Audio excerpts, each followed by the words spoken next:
போம் குலம் தரும் செல்வம் தந்திடும் அடியார் படுதுயர் ஆயின எல்லா நிலம் தரும் செய்வும் நெல் விசும்பும் அருளும் அருளோடு பெருநிலம் அளிக்கும் பலம் தரும் மற்றும் நந்தரும் பெற்ற தாயின ஆயின செய்வும் நலம் தரும் சொல்லை நாம் கண்டு கொண்டோம் நாராயணா என்னும் நாமம்.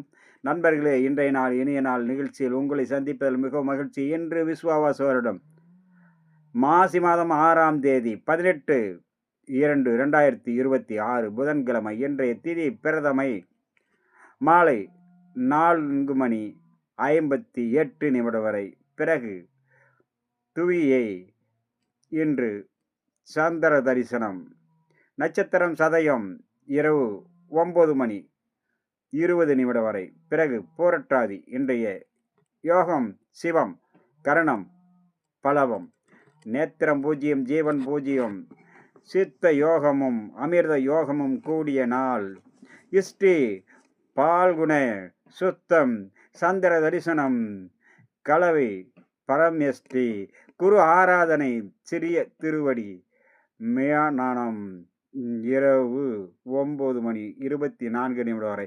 நண்பர்களே, இன்றைய நாள் ஒவ்வொருத்தருக்கும் மிகவும் சிறந்த நாளாகவும், எண்ணியது ஈடேறக்கூடிய நாளாகவும், நினைத்த காரியத்தில் வெற்றி கிடைக்கக்கூடிய நாளாகவும் அமையக்கூடும். இன்றைய நாள் உங்களுக்கு அனைத்து விதத்திலும் இன்றைய நாளில் நீங்கள் பிறந்த அஸ்வதி மகம் மூல நட்சத்திரத்தில் பிறந்தவர்களுக்கு சர்வ காரிய ஜெயமும், பரணி பூரம் பூராட நட்சத்திரத்தில் பிறந்தவர்கள் அனைத்து விதத்திலும் கவனத்துடன் எச்சரிக்கையோடும் இருக்க வேண்டிய நாள். கிருத்திகை உத்திரம் உத்திராட நட்சத்திரத்தில் பிறந்தவர்களுக்கு அனைத்து நன்மைகளும் வந்து சேரக்கூடிய நாளாகவும் அமையக்கூடும். ரோகிணி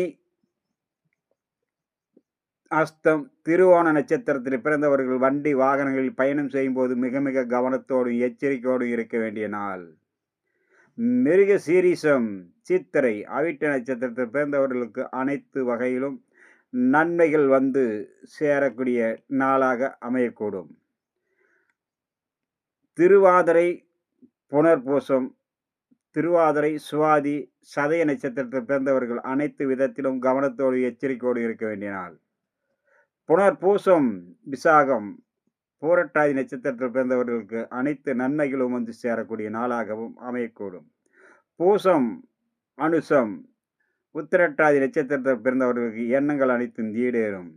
ஆயில்யம் கேட்டை ரேவதி நட்சத்திரத்தில் பிறந்தவர்கள் அனைத்து வகையிலும் செய்யும் வேளையில் கவனத்தோடு எச்சரிக்கையோடு இருக்க வேண்டிய நாளாக அமையக்கூடும். வணக்கம்.